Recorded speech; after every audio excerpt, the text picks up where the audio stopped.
Com quadro Check-up no rádio. Panorama 95 apresenta Check-up no rádio. Check-up no rádio, toda terça-feira com o Dr. Belísio Neto, médico geriatra. Dr. Belísio, seja bem-vindo aqui mais uma vez no nosso Panorama 95. Bom dia. Bom dia, Marcos. Bom dia, Joelma. Bom dia, ouvintes, internautas. Mais uma vez um prazer estar nessa casa e participando desse programa de tão grande audiência. Se você me permite, antes de entrarmos no tema de hoje, eu li agora há pouco aqui uma recomendação do Ministério Público de Acari, onde ele recomenda, por exemplo, que idosos, claro, com condições físicas e de saúde favoráveis, possam realizar afazeres domésticos no abrigo lá da cidade de Acari. Como é que você recebeu essa recomendação? É realmente uma situação, por exemplo, positiva para o idoso? Veja bem, Marcos, eu estava ouvindo seu programa antes de vir para cá e eu ouvi a notícia e talvez essas determinações do Ministério Público sejam às vezes impositivas, mas nesse caso a gente acredita que seja uma medida, seja uma determinação, uma recomendação importante, desde que respeite os limites de cada idoso. A síndrome do desuso, ou seja, quando o idoso para de usar seu corpo, e o corpo da gente é como uma máquina. Quando a gente não usa o músculo atrofia. Quando não usa o cérebro atrofia. Quando não usa o rim atrofia.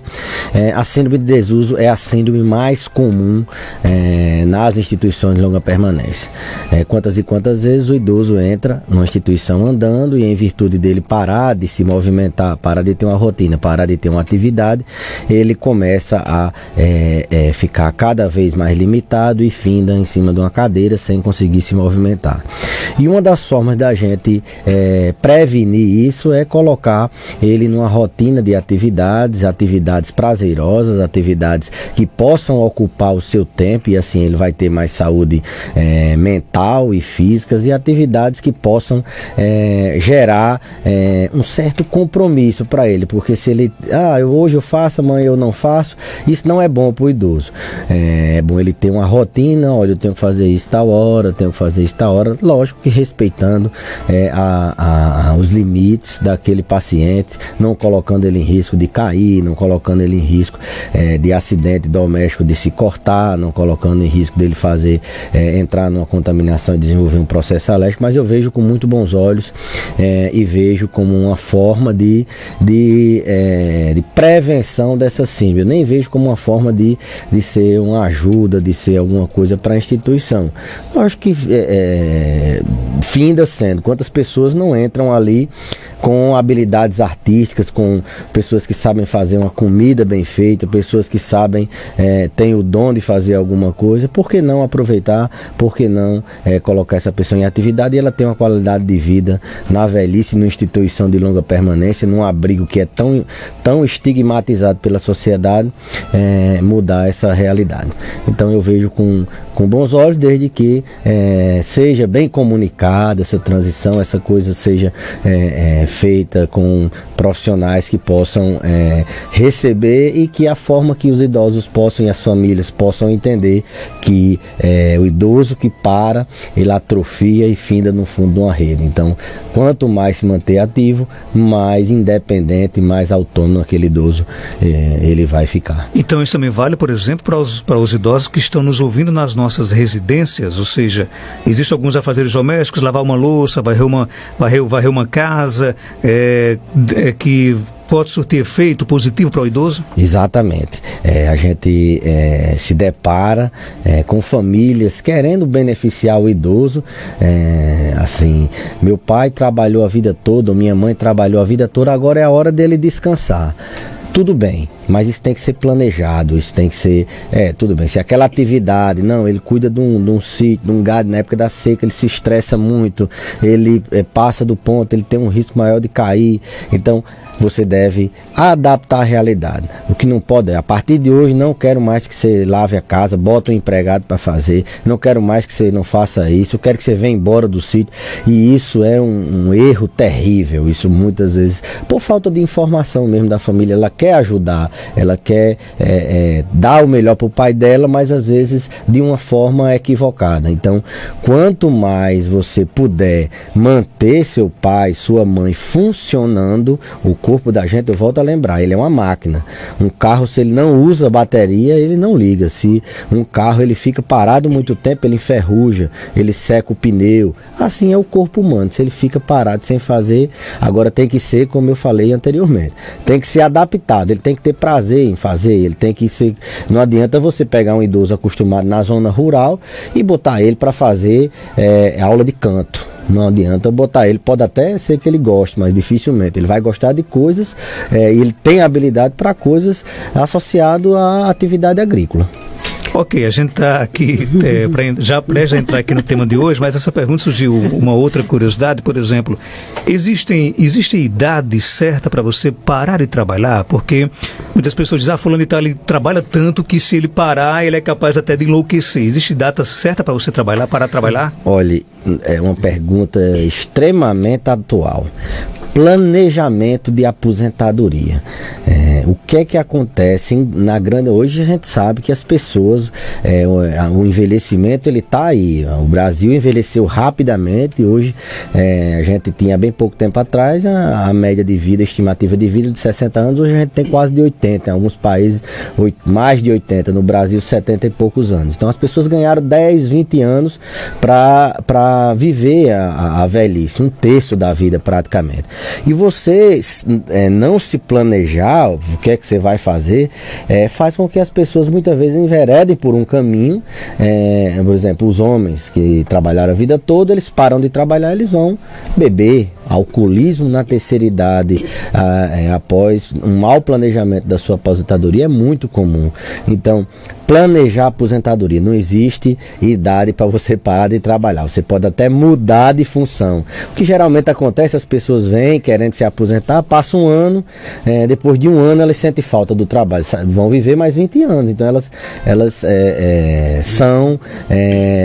são pegas de surpresa, não tem o que fazer, e agora, meu Deus?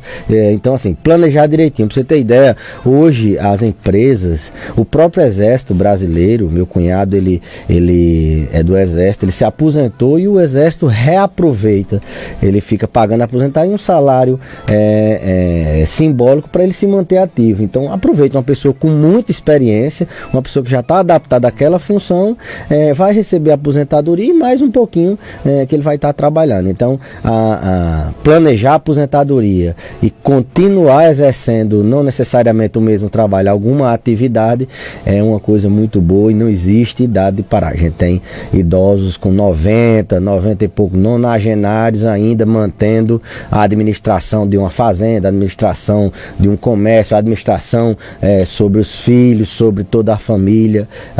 Então não existe essa idade, Marcos Dantas. Bom que o doutor Belício aqui, viu, Marco? A gente tira todas as dúvidas, viu? Só você registrar aqui, por exemplo, vovó tem 93 anos e todos os dias ela enxuga a louça. Olha aí. Marco conhece, todos os dias. E eu vou parar de dizer a papai que ele tem que sair do sítio e parar de trabalhar. Olha aí. Quantas pessoas não estão pensando em trazer o pai para a rua, né? Falamos a semana passada sobre a demência, né? E esta semana iremos falar sobre as alterações comportamentais com a evolução da demência. Muda muito? Muda. Antes disso, Marcos, deixa eu só complementar aqui o que Joelma estava falando sobre a zona rural. Tudo no idoso a gente tem que mudar aos pouquinhos. Você tem que trazer, porque às vezes ele não tem assistência, ele vai morar só na zona rural, ele precisa de ter assistência. Então o que é que eu oriento?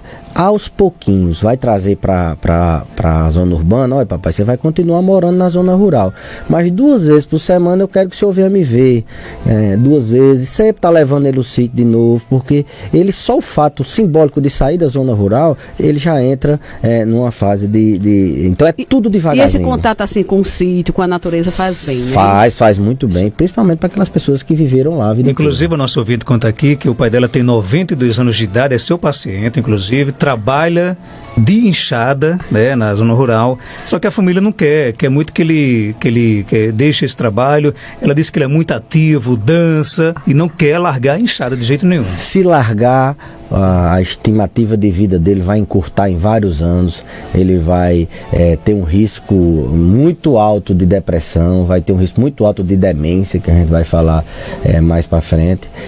Então não recomendo. Lógico que tem que ter sempre uma supervisão. Falou que é meu paciente, eu devo estar sempre atento a isso.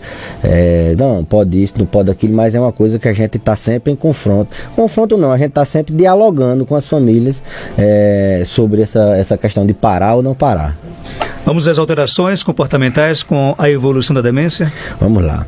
O que é que acontece nas demências, naquelas doenças que alteram a cognição? A gente sabe que 60% dessas demências são a demência de Alzheimer, mas existem outras demências, frontotemporal, demência por corpúsculo de Levy, a demência vascular, que vem crescendo cada vez mais, e todas essas demências, elas evoluem ao longo da progressão da doença, elas evoluem com alterações no comportamento, com alterações comportamentais, com alterações psicológicas.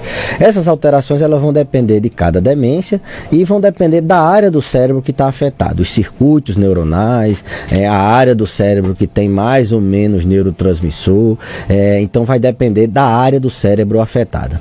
Quais são essas alterações comportamentais? A gente tem inúmeras. O paciente, quando vai progredindo a demência, ele vai aparecendo agitação, ele fica agressivo, ele fica agitado. Então, isso é um marcador de que ele está progredindo. Às vezes ele quer bater no cuidador, às vezes ele quer trocar ideia com uma criança. Então, a agitação, a agressividade é uma alteração comportamental comum e que aparece com a evolução da demência. A apatia é outra alteração muito comum e muito duradoura, muito difícil de tratar, inclusive. Aquela insensibilidade, o paciente, o mundo se acaba ao redor dele, para ele tanto faz. Ele nem tem alegria, nem tem tristeza, uma espécie de coração de lata.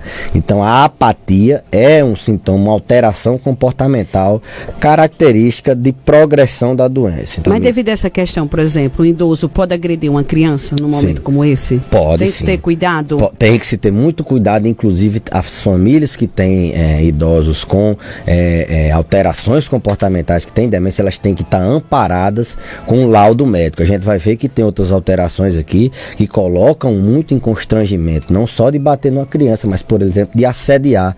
Tem alguns idosos que têm a desinibição, que é uma alteração comportamental, que ele perde o freio, ele perde a capacidade de julgamento, e ele pode ter desinibição sexual, ter uma hipersexualidade e, por exemplo, assediar a empregada, assediar uma filha que ele não reconhece mais, e às vezes assedia uma criança de um vizinho, uma pessoa na rua, ele tira a roupa no meio da rua, ele faz coisas que ele não fazia antes, por exemplo, se antes ele era uma pessoa econômica, agora ele gasta demais, então ele tem essa desinibição, ele perde o freio. Popular cabido, né? Como as pessoas fica dizem, cabido, né? Quando vai para essa parte sexual. E era uma pessoa que antigamente tinha um pudor inabalável, uma pessoa que nunca fez isso, jamais seria capaz, é porque simplesmente a doença cursa com esse sintoma chamado de desinibição. Também, além da desinibição, tem a euforia, aqueles idosos que aceleram, ficam acelerados demais, compram demais, ele vai no estado de euforia, às vezes uma coisa que nem tem graça, ele sai rindo à toa, ele dorme pouco, então a euforia também é muito comum com a progressão da demência. Então perde a noção da situação, então. Muitas vezes a gente diz que idoso cabido, mas nesse caso acaba sendo o problema de saúde. Problema de saúde. Desde que nas fases mais... Desde que ele tem um diagnóstico de demência, né, ele tem déficit na cognição e perda de funcionalidade, e essa demência vá progredindo, isso é um comportamento de desinibição da demência. Se ele era cabido desde novo, não é demência, isso aí ele tem a cognição preservada, isso isso aí é um traço de personalidade da pessoa mesmo. Existem outras alterações muito comuns, por exemplo, é muito comum o idoso fazer quadro de depressão dentro da demência. Ele nunca fez um quadro de depressão e ele começa a chorar, a ficar irritado e lamentar muito. Então a depressão também é uma alteração comportamental. Idosos que têm alteração do sono, eles têm dificuldade de dormir. Quem tem um idoso em casa sabe muito bem o que eu estou falando. Todos esses sintomas que eu estou falando, comportamentais, eles pioram ao entardecer. A síndrome do entardecer, a síndrome do sundown. A tarde vai chegando, a noite vai aparecendo e todos esses sintomas tendem a aparecer. Acha-se que pela desaceleração da temperatura eles ficam mais agitados, acham que a alteração do ciclo sono-vigília favorecem esse tipo de comportamento no final do dia, mas todos esses sintomas eles são piorados no final do dia. Outro sintoma muito comum, Marcos, são os delírios. Delírio persecutório, que tem alguém perseguindo ele, delírio de ciúme, que acha que a esposa ou o esposo está tendo um caso com outra pessoa. Delírio é um pensamento irreal. Delírio de roubo, muitos, não, tem que fechar a casa, tem que fazer isso, tem alguém me roubando, meu dinheiro não está aqui, escondo o dinheiro. Então, esses delírios são muito comuns. Além das alucinações, eles veem coisas, algumas demências, isso é mais comum. Por exemplo, a demência por corpúsculos de Levy tem alterações de alucinações bem mais frequentes. A demência de Alzheimer só em fases avançadas é que eles veem coisas que não existem, alucinações. Então delírio é uma alteração, um sintoma comportamental bem frequente. E por último, Marcos Dantas, alterações bizarras do comportamento. Perambulação é uma delas. Aquele idoso que, eu não estou em casa, eu quero ir para minha casa, ele não reconhece o lar dele. Ele quer fugir, fica toda hora. Muitas vezes a gente tem que orientar, amarrar uma pulseirinha com o nome dele, telefone, porque ele foge de casa. Principalmente no final da tarde. Tem que fechar as portas com cadeado. Ele vai e volta várias vezes na casa de um filho que mora na frente. Ele levanta e senta várias vezes, ele fica inquieto. Então é uma alteração bem importante dos idosos que evoluem. Então essas são as principais alterações comportamentais com a evolução da doença. Então as pessoas que têm um paciente com demência, seja ela Alzheimer ou de outro tipo, elas vão conviver ao longo da doença com esses comportamentos e eles vão ter que saber abordar. Existe cura para isso, não? Pronto. Existem fatores, gatilhos. Existem circunstâncias que favorecem ao aparecimento desse sintoma. A própria harmonia familiar, se o idoso ele tem uma família harmonizada, não tem briga, não tem confusão, ele tende a ter menos esses aparecimentos ou numa forma menos intensa. Ambiente desorganizado também favorece muito isso. Frio, calor, muito barulho, muita gente dentro de casa. O idoso ele é mais sensível ao som, então muito barulho pode favorecer isso. Medicação inapropriada pode favorecer isso. A pouca atividade que a gente falou aqui na questão do idoso que fica parado e que não tem uma rotina, ele tende a ter mais comportamento, ele tende a ter mais, dar mais trabalho ao cuidador, que é o grande impacto desses sintomas comportamentais, é o estresse do cuidador, que a gente pode até falar no próximo programa. Ele estressa muito o cuidador começa a ter a saúde mental prejudicada. Ele muitas vezes é institucionalizado, a família decide colocar ele no abrigo por causa desses sintomas comportamentais. Então existe sim terapias. A gente tem que otimizar o tratamento da demência com medicamento, controlar aquele sintoma com um medicamento para aquele sintoma. A gente trata a demência com os remédios da demência e cada sintoma tem um tratamento específico. Além disso, existem os tratamentos não farmacológicos. Por exemplo, arte-terapia, botei ele para fazer uma arte, Musicoterapia, algumas músicas elas acalmam. Desenho animado é uma das coisas que acalma o paciente idoso. Não contrariá-lo, ele pode perguntar várias vezes, você não contrariá-lo ou não fazer de conta que não está ouvindo, isso faz muito mal para ele. O próprio contato com o paciente, o cuidador que conversa com o idoso, mesmo ele não tendo a cognição preservada, que pega, que abraça, que conversa, isso diminui muito o gatilho de se ter um evento desse, uma alteração comportamental. E a criar uma rotina, fazer atividade física e estar bem medicado. Vamos aqui para o nosso WhatsApp, 988-775550. O meu avô tem 99 anos, ele mora no sítio. Ele mora no sítio, na Paraíba. Ele disse, se sair do sítio, morre. Morre logo, tem que ficar ativo, fazendo alguma coisa. Ele não para não, é fazendo as coisas. Ele era ferreiro, mas fica bulindo assim, um pouquinho, mas fica se mexendo nas coisas. Tem 99 anos. É meu avô e eu moro em Jardim Piranha, Maria da Conceição. Um abraço, Conceição. Tem mais um depoimento aqui. Bom dia, Marco Dantas. Eu quero só informar a doutora Belise que a minha mãe tem 90 anos e que ela gosta de fazer algo como caminhar toda manhã pela calçada. Ela seca a louça todos os dias, tanto pela manhã como à noite. Ela dobra alguns paninhos pequenos. Ela se sente muito bem fazendo isso. Eu sou neta do bairro Solidade e vejo a felicidade dela em fazer tudo isso. Um abraço, neta. Esses estão no caminho certo. Pois é, por isso que chegaram a 90 anos e um vai chegar a 100. Esses depoimentos reforçam aquilo que a gente está dizendo, que quanto mais você deixa ele ativo, mais longevidade ele vai ter. E mais longevidade não adianta só ter muitos anos, mas ter muitos anos com qualidade. O que a gente lembra aqui é a questão do diálogo, esse tripé. Profissional de saúde, família e paciente é importantíssimo, porque a família quer uma coisa, às vezes o cuidador precisa de outra e o profissional entende de outra forma. Então não é imposição, a gente tem que procurar um meio termo, dialogar pensando sempre no melhor do paciente. Por exemplo, esse paciente que 99 anos, ativo na zona rural, o que é que a gente tem que atentar à família? Os riscos dele vacinar contra o teto, o risco dele andar calçado para não ter um corte, o risco de cair, fraturar. 100% dos pacientes que têm 100 anos, estima-se que eles têm osteoporose, o osso é oco, então o risco deles fraturarem. Então é tudo com cautela, com risco, hidratação, se ele vai para usar um protetor solar, não perder a hora da alimentação, dormir bem, ter um nível de estresse baixo. Então tem que manter uma rotina, mas uma rotina supervisionada, porque uma pessoa com 99 anos jamais vai ser uma pessoa com 19, com 29. Para fechar, nosso ouvinte Janete, mandar um forte abraço para ela. Ela pergunta, quando ele está voltando para casa e fica areado, já pode ser sinal de Alzheimer? Pronto, isso acontece muito. Eu deixar ele livre para ele fazer o que ele quiser, então vai tentar diminuir. O que é que a gente sempre orienta?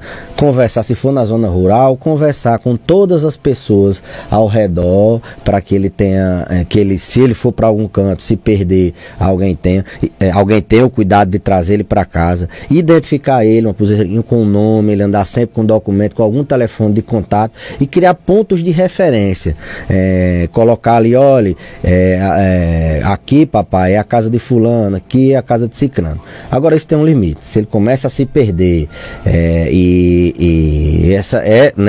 se arear demais, a gente tem que pensar numa outra estratégia, colocar ele para andar num canto mais próximo. Isso a família vai tentar diminuir os riscos dele se perder, porque ele se perdendo, ele incorre no risco de vários riscos ambientais. Doutor Belise, obrigado pela sua participação. Até terça-feira, se Deus quiser. Eu que agradeço, Marcos, Joelma, e até a próxima terça, se Deus quiser. Vamos ficando.